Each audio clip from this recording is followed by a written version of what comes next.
नमस्कार दोस्तों, स्वागत है आप सभी का मैथ्स के इस ब्यूटीफुल से जर्नी में। तो दोस्तों, आज के इस वीडियो में हम इंटरसेक्शन ऑफ सेट्स को समझेंगे।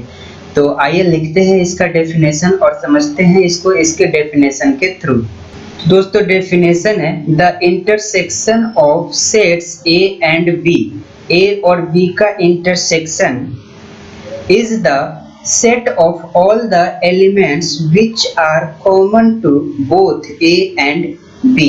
ठीक है, A और B में जो भी कॉमन एलिमेंट है, all the elements which are common to both A and B। ठीक है, A और B में जो भी कॉमन एलिमेंट है उनका ही सेट क्या कहलाता है?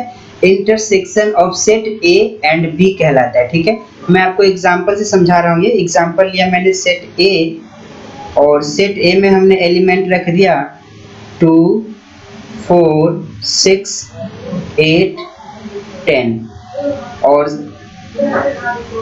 और सेट बी लिया हमने, और सेट बी में हमने एलिमेंट रख दिया 6, 8, 10, 12, 14। ठीक है दोस्तों, अब ए इंटरसेक्शन बी हमें निकालना है। तो डेफिनेशन क्या कह रहा है? All the elements which are common to both A and B. ठीक है, ए और बी में, सेट ए और बी में जो भी कॉमन एलिमेंट है ना, उन्हीं का सेट क्या कहलाएगा? Intersection of set A and B कहलाएगा। ठीक है, तो लिखते हैं हम, तो हो जाएगा ए इंटरसेक्शन बी।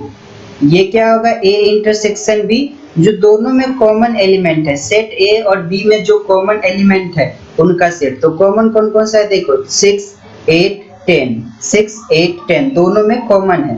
तो 6, 8, 10 ये हो जाएगा ए इंटरसेक्शन बी। ठीक है, ए इंटरसेक्शन बी। अब दोस्तों, यहाँ पे ये जो हमने इंटरसेक्शन लिखा ना, इसको हमें सिंबल से रिप्रेजेंट करना होता है। ठीक है, हम सिंबलिकली इसको लिखते हैं। तो सिंबल से हम कुछ इस तरह से रिप्रेजेंट करते हैं, ए इंटरसेक्शन बी। तो दोस्तों, ए इंटरसेक्शन बी क्या हो जाएंगे? ये हो जाएंगे हमारे यही 6, 8, 10, जो दोनों में यही एलिमेंट कॉमन है, 6, 8, 10। तो ए इंटरसेक्शन बी। अब ये जो सिंबल है ना दोस्तों, जो हमने उल्टा यू लिखा है, ये सिंबल रिप्रेजेंट करता है इंटरसेक्शन को। ठीक है, ये सिंबल रिप्रेजेंट करता है इंटरसेक्शन को। तो आपको ध्यान रखना है, सिंबल से ही हम रिप्रेजेंट करेंगे। A intersection B, set of all the common element. ठीक है, कॉमन एलिमेंट का सेट, ए और बी में जो कॉमन एलिमेंट है उसका सेट। तो इसमें कॉमन एलिमेंट 6, 8, 10 था, तो उसका सेट हमने लिख दिया। ठीक है, अब हमें ना इसको मैथमेटिकली लिखना होता है। ठीक है, अब हमको इसको मैथमेटिकली लिखना होता है, तो इसका मतलब जो है हमें मैथमेटिकली समझ में आता है। देखो, अगर हम मैथमेटिकली लिखते हैं तो क्या होगा? मान लो अगर हम कहते हैं कि ए इंटरसेक्शन बी, तो इसका मतलब क्या हुआ? मतलब हुआ कि इसमें जो एलिमेंट होंगे, एक ऐसा सेट होगा जिसमें एलिमेंट क्या होंगे? x होंगे, और x belong to a and x belongs to b। ठीक है, जो भी एलिमेंट होंगे ना इसमें इंटरसेक्शन में, वो a एंड b दोनों में होंगे। ठीक है, एंड b। ठीक है, हिंदी में इसको हम और कहेंगे, ए और बी दोनों में होंगे। ठीक है, अब इसमें देखो 6, 8, 10, ए इंटरसेक्शन बी है, इसमें एलिमेंट 6, 8, 10 है। अब 6, 8, 10 को देखो आप, 6 जो है ए में भी है और बी में भी है। ठीक है, 8 भी ए में भी है और बी में भी है, 10 भी ए और बी दोनों में है। तो इसका मतलब यही हुआ कि इसमें जो एलिमेंट होंगे, ये एलिमेंट की प्रॉपर्टी रिप्रेजेंट कर रहा है। ए इंटरसेक्शन बी में जो एलिमेंट होंगे उसकी प्रॉपर्टी, वो क्या होंगे? x such that x belongs to a and x belongs to b। ठीक है, ये मैथमेटिकली ये हमारा मतलब होता है a इंटरसेक्शन b का। ओके, ये मैथमेटिकली मतलब होता है। तो ये था इंटरसेक्शन ऑफ सेट। अब हम लोग एक दो और एग्जांपल लेते हैं और उसका इंटरसेक्शन निकालते हैं। ठीक है, तो हम एग्जांपल लेते हैं दोस्तों। हमने एक सेट ले लिया x। ठीक है, और x में जो एलिमेंट हमने रखा है वो है राम, गीता,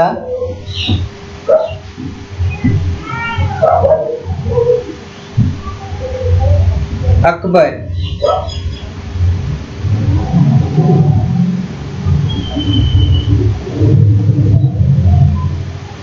और हमने एक सेट लिया y, और y में जो हमने एलिमेंट रखा है वो है गीता, डेविड एंड अशोक। ठीक है, ये हमने सेट x में एलिमेंट रखा है और ये हमने सेट y में एलिमेंट रखा है। अब x इंटरसेक्शन y क्या हो जाएगा, x इंटरसेक्शन y, तो वो क्या हो जाएगा, जो दोनों सेट में कॉमन एलिमेंट है उनका सेट। तो कॉमन क्या है दोनों में, आप देखो गीता इसमें भी है और गीता y में भी है, तो इसमें एलिमेंट क्या हो जाएगा, गीता हो जाएगा। ठीक है, एलिमेंट सिर्फ गीता हो जाएगा। तो ये x इंटरसेक्शन y हमने फाइंड आउट किया। ठीक है, एक और एग्जांपल लेते हैं और समझते हैं इसको एक और एग्जांपल से। तो हमने सेट A ले लिया, एक और एग्जांपल ले रहे हैं। सेट A में हम एलिमेंट रख रहे हैं A, B, C, D, E, F, G, H, I। ठीक है, और सेट B लेते हैं और सेट B में हमने एलिमेंट रखा A, E, I, O, U। ठीक है, ये हमने क्या रखा, A, E, I, O, U, vowel of English alphabet.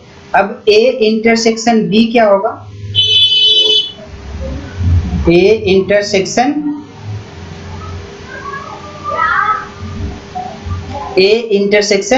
B, ये क्या हो जाएगा, तो ये सेट A और B में जो भी कॉमन एलिमेंट है उनका सेट। तो कॉमन क्या है, A कॉमन है, E इसमें भी है। ठीक है, कॉमन I और I। ठीक है, तो इसमें A, E, I कॉमन है, तो ये A इंटरसेक्शन B में क्या हो जाएंगे, A, E, I। ये कॉमन एलिमेंट जो है इसी को हम क्या कहेंगे, A इंटरसेक्शन B कहेंगे। ठीक है, तो ये हमारा A इंटरसेक्शन B हो गया।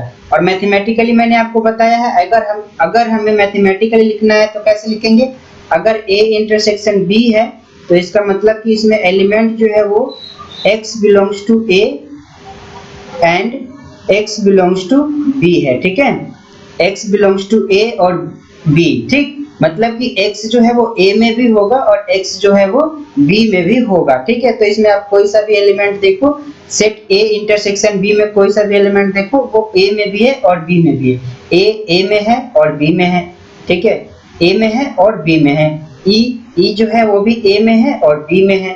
I ये भी A में है और B में है। ठीक है, तो ये इंटरसेक्शन का ये मैथमेटिकली मतलब होता है। यूनियन का आपको ध्यान है ना, अगर हम यूनियन लिखते हैं, मान लो अगर A यूनियन B बोल रहे हैं अगर हम A यूनियन B बोल रहे हैं तो उसको मैथमेटिकली कैसे लिखते थे हम लोग, x such that x belongs to A और x बिलोंग्स टू B। ठीक है, मतलब समझ में आता है ना इसका क्या है कि x जो है मतलब A यूनियन B में जो एलिमेंट होंगे वो A में होंगे, या तो A में होंगे या तो फिर B में होंगे या फिर दोनों में होंगे। मैंने ये बात बताया था जब मैंने यूनियन समझाया था, तो यूनियन ऑफ सेट। तो ये इंटरसेक्शन का मतलब क्या है कि A में भी है और B में भी है। यूनियन में क्या होगा, या तो A में होंगे या तो B में या फिर दोनों में होंगे। ठीक है, तो ये आपको ध्यान रखना है, दोनों में फर्क। ठीक, अब हम लोग देखते हैं इसका वेन डायग्राम। ठीक है, इंटरसेक्शन का वेन डायग्राम कैसा होता है। तो दोस्तों Venn diagram of intersection of sets. ठीक है, जो भी सेट्स का हमने अभी इंटरसेक्शन पढ़ा उसको वेन डायग्राम के थ्रू कैसे रिप्रेजेंट करेंगे। तो वेन डायग्राम के थ्रू रिप्रेजेंट करते हैं इसको। तो हमने सबसे पहले एक सेट हम यूनिवर्सल सेट कंसीडर करेंगे। ये हमारा जो है रेक्टेंगल जो है ये यूनिवर्सल सेट को शो कर रहा है। ठीक है, और ये हमारा जो है सर्कल जो है वो सेट A को शो कर रहा है। ठीक, और ये जो सर्कल है हमारा सेट B को शो कर रहा है। ठीक है, ये हमारा सेट A है और ये हमारा सेट B को शो कर रहा है, और ये जो है यूनिवर्सल सेट है रेक्टेंगल। ठीक है, तो अब देखिए अगर हम एक छोटा सा सेट लेते हैं A और इसमें एलिमेंट रखते हैं 1 2 3 4 5, और हम एक सेट लेते हैं B और इसमें एलिमेंट रखते हैं 3 4 5, तो अगर हम A इंटरसेक्शन B निकालें, A इंटरसेक्शन B, तो ये क्या हो जाएगा, जो दोनों में कॉमन एलिमेंट है यानी कि 3 4 5, यही दोनों में कॉमन है, ठीक है। एक और एलिमेंट रख लीजिए इसमें 6, तो दोनों में कॉमन क्या है 3 4 5, 3 4 5 कॉमन है, तो A इंटरसेक्शन B क्या हो जाएगा 3 4 5। अब ये जो सेट है, ठीक है, A है, इसमें एलिमेंट कौन कौन से हैं 1 2 3 4 5, ठीक है। और सेट B में कौन कौन से एलिमेंट है 3 4 5 6, तो देखो 3 4 5 और ये 6 इसमें आ जाएगा, ठीक है। तो कॉमन एलिमेंट इसमें आ रहा है, ये जो रीजन है ये कॉमन है, ठीक है। तो ये A इंटरसेक्शन B क्या हो जाएगा,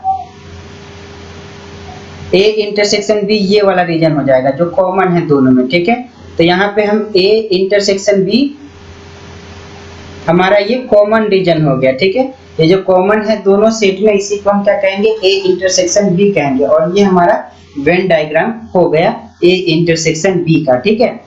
अब अगर यदि मान लो कि सेट A और B में कुछ भी एलिमेंट कॉमन नहीं है, ठीक है, अगर मान लो हम वेन डायग्राम से रिप्रेजेंट करते हैं, सिर्फ और सिर्फ वेन डायग्राम से ही मान लो हम रिप्रेजेंट करते हैं,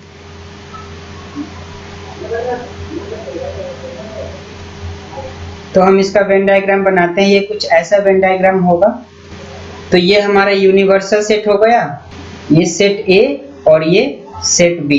अब दोनों में कुछ भी एलिमेंट कॉमन नहीं है, ठीक है, ये एक स्पेशल केस है, ठीक, दोनों में कुछ भी एलिमेंट कॉमन नहीं है। अब यहाँ पे आप A इंटरसेक्शन B निकालते हो, A इंटरसेक्शन B, तो क्या आएगा, कुछ तो कॉमन है नहीं। अब दोनों में एक भी एलिमेंट कॉमन तो है नहीं, तो A इंटरसेक्शन B में क्या आएगा, कुछ भी नहीं आएगा, तो A इंटरसेक्शन B इस केस में 5 हो जाएगा, ठीक है। A इंटरसेक्शन B क्या हो जाएगा 5 हो जाएगा। तो जो जब इसमें एक भी एलिमेंट कॉमन नहीं रहता है ना A और B में, तो इस सेट को हम डिसजॉइंट सेट कहते हैं। क्या कहते हैं, डिसजॉइंट सेट। जब एक भी एलिमेंट कॉमन ना हो दोनों सेट में A और B में, ठीक है, तो उसको हम क्या कहते हैं, डिसजॉइंट सेट। तो यहाँ पे क्या है, A और B दोनों आपस में डिसजॉइंट है, कुछ भी कॉमन ही नहीं है, ठीक। तो ये आपको ध्यान रखना है, डिसजॉइंट सेट, ठीक है। और ये हो गया Venn diagram A intersection B का। अगर आप बिना नंबर के, जैसे मैंने इसमें नंबर लिख दिया है, अगर आप सिर्फ ऐसे ही सिर्फ वेन डायग्राम के थ्रू इसको रिप्रेजेंट करना चाहोगे तो बिना नंबर के आप ऐसे लिख रिप्रेजेंट कर सकते हो।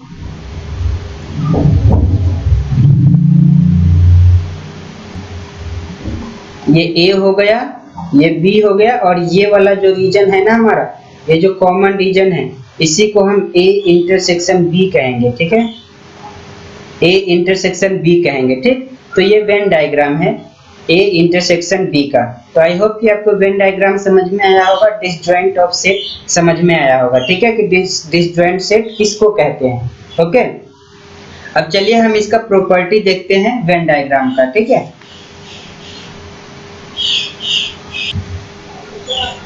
अब आइए देखते हैं properties of intersection of sets, ठीक है। प्रॉपर्टी क्या होती है इंटरसेक्शन ऑफ सेट, जो हमने पढ़ लिया उसमें कुछ प्रॉपर्टी पढ़ेंगे।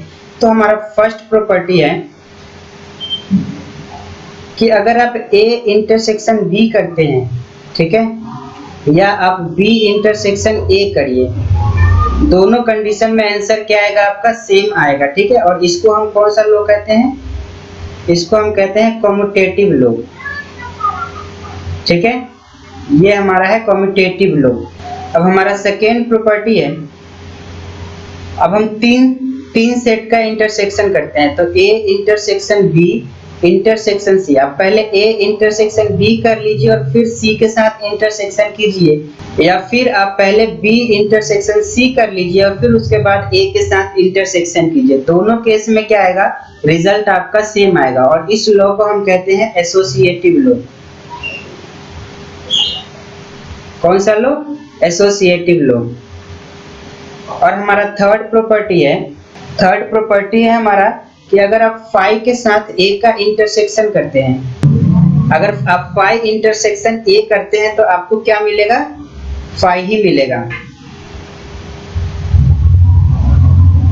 आपको फाई ही मिलेगा अगर आप फाई के साथ A का इंटरसेक्शन करते हैं। तो आप समझ सकते हैं इसको, अगर हमने फाई लिया है, फाई सेट है, इसमें कुछ भी एलिमेंट नहीं होगा, खाली होगा बिल्कुल, और सेट A में मान लो कि 1 2 एलिमेंट है, ठीक है, तो 1 2 एलिमेंट है और इसमें खाली है, तो दोनों में कुछ कॉमन है ही नहीं, तो क्या होगा, फाई ही होगा ना। जब कॉमन ही नहीं है ए फाई में और ए में, तो क्या होगा, ये फाई होगा, ठीक है। तो इसीलिए ए इंटरसेक्शन ऑफ फाई करेंगे या फाई इंटरसेक्शन ए करेंगे तो आपको फाई ही मिलेगा, यानी कि एम्प्टी सेट ही मिलेगा। अब हमारा फोर्थ रूल है कि अगर आप ए इंटरसेक्शन यूनिवर्सल सेट करते हैं, ए इंटरसेक्शन यूनिवर्सल सेट, तो आपको ए ही मिलता है, ठीक है। आपको अगेन सेट ए मिलेगा, आप समझ सकते हैं इसको भी एग्जांपल से। ये चलिए हमारा सेट ए है और यूनिवर्सल सेट हमने ले लिया कि 1 2 3 4, ठीक है। तो इन दोनों में कॉमन क्या होगा, 1 2 कॉमन है ना। तो ए इंटरसेक्शन यू क्या हो जाएगा, 1 2। इसमें सेट एलिमेंट क्या होंगे, 1 2 होंगे। अब 1 2 किसके इक्वल है, सेट ए के इक्वल है, तो ए इंटरसेक्शन यूनियन यू क्या होगा, यानी कि ए इंटरसेक्शन यूनिवर्सल सेट क्या होगा, ए ही होगा, ठीक है। तो ये हमारा फोर्थ प्रॉपर्टी है, इसको हम कहते हैं लॉ ऑफ यू, ठीक है। इसको क्या कहते हैं, लॉ ऑफ यू।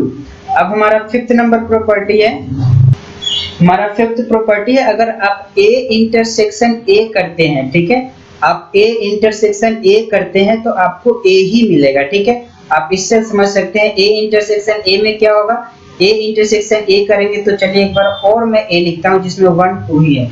अब 1 2 इन दोनों में कॉमन क्या है, 1 2 1 2, ठीक है। दोनों में कॉमन 1 2 है तो ए इंटरसेक्शन ए क्या हो जाएगा, ए ही मिलेगा। अब हम लोग 6 नंबर रूल को समझते हैं। 6 नंबर जो लॉ है वो है हमारा डिस्ट्रीब्यूटिव लॉ, और ये इंपॉर्टेंट है, ये यूज होगा, ठीक है।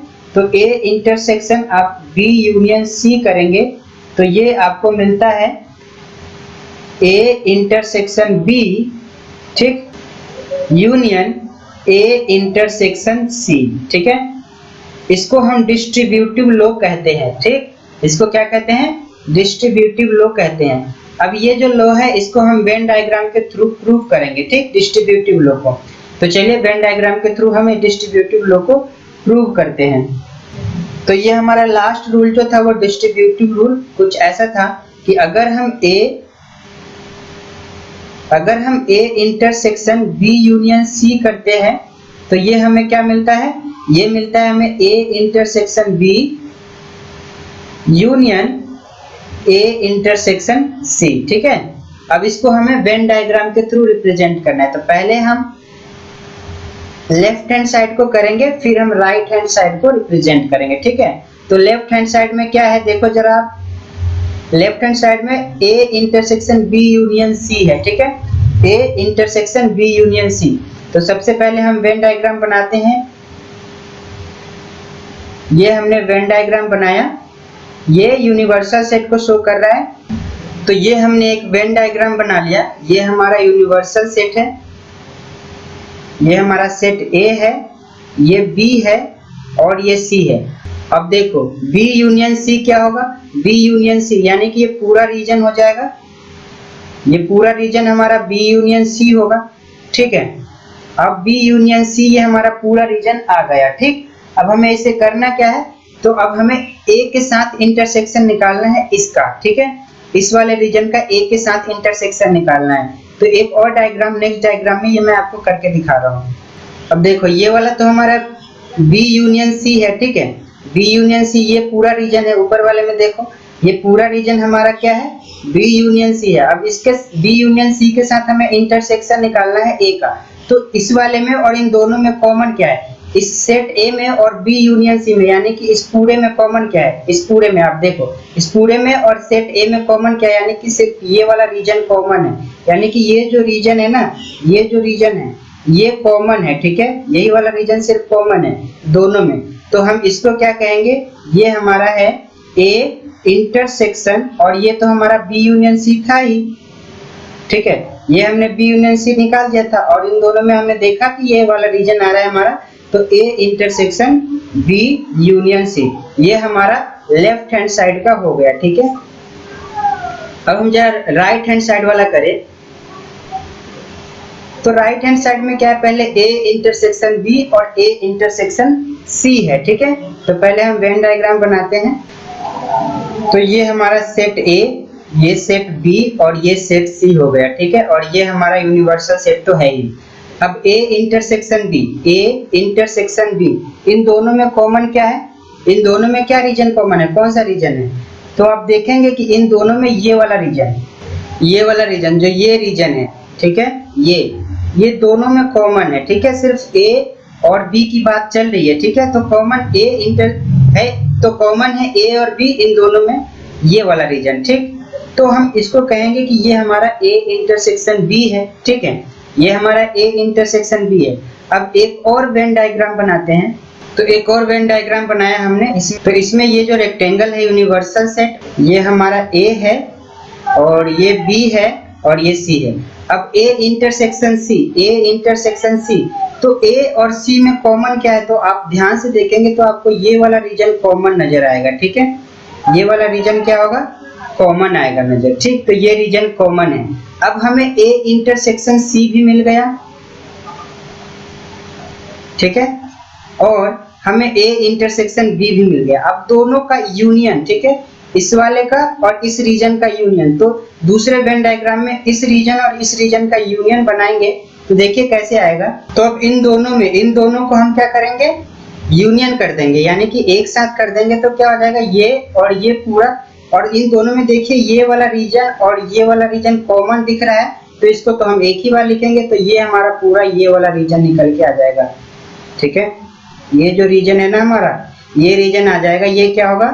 ये हमारा हो जाएगा A intersection B union A intersection C। तो ये हमने इस डिस्ट्रीब्यूटिव लॉ को, ध्यान रखिएगा आप, ये हमारा डिस्ट्रीब्यूटिव लॉ है। इस डिस्ट्रीब्यूटिव लॉ को हमने वेन डायग्राम के थ्रू रिप्रेजेंट किया। ये वाला डायग्राम क्या है? लेफ्ट हैंड साइड वाले को रिप्रेजेंट किया, और ये वाला डायग्राम हमने राइट हैंड साइड वाले को रिप्रेजेंट किया। दोनों में देखो सेम ही आया है, ठीक, यही रीजन दोनों में आया है, ठीक है। तो ये हमने वेन डायग्राम के थ्रू हमने डिस्ट्रीब्यूटिव लॉ को रिप्रेजेंट किया, ठीक है। तो ये हमारा था कुछ इस तरह से intersection of set. I hope कि आपको इंटरसेक्शन ऑफ सेट समझ में आया होगा। अगर आपको इंटरसेक्शन ऑफ सेट समझ में आया है दोस्तों, तो प्लीज वीडियो को लाइक कीजिएगा, चैनल को सब्सक्राइब कीजिएगा, और हाँ, बेल आइकन को जरूर ऑन कर लीजिएगा, जिससे कि मैं कोई भी वीडियो अपलोड करूँ तो सबसे पहले आपके पास पहुंचे।